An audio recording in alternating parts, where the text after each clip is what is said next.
मराठमोळ्या पेहरावाची खिल्ली उडवली, जिद्दीने घडवला स्वतःच्या कपड्यांचा ब्रँड। छावा चित्रपटात विकी कौशलने परिधान केलेले कपडे हे मराठमोळ्या ब्रँडचे।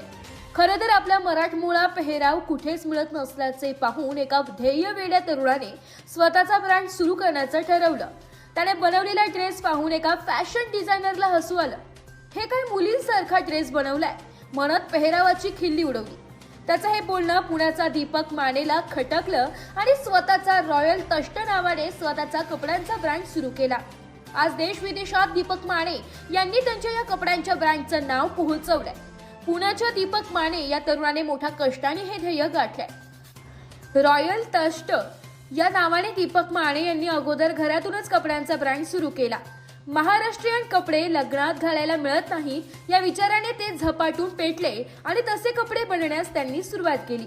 गेल्या 10 वर्षात अथक परिश्रम घेऊन पुण्यातील पिंपरी चिंचवड येथील काळभोर नगर येथे या ब्रँडचं मोठं शोरूम त्यांनी सुरू केलं। पॅरिस, लंडन मध्ये त्यांनी अनेक फॅशन शो केले। या ब्रँडच्या एका फॅशन शो मध्ये दीपक माने यांनी गरीब अपंग वृद्धांना मॉडेल म्हणून समोर आणलं होतं। तेव्हा लोकांनी त्यांना खूप ट्रोल केलं, पण आईचा पाठिंबा आणि मेहनत, आत्मविश्वासाच्या जोरावर भारतीय संस्कृतीचा पेहराव देश विदेशात पोहोचावा या हेतूने त्यांनी हे कपडे बनवण्यास सुरुवात केली। आज अनेक मोठमोठ्या लग्न सोहळ्यात रॉयल तष्ट या ब्रँडची क्रेज पाहायला मिळते।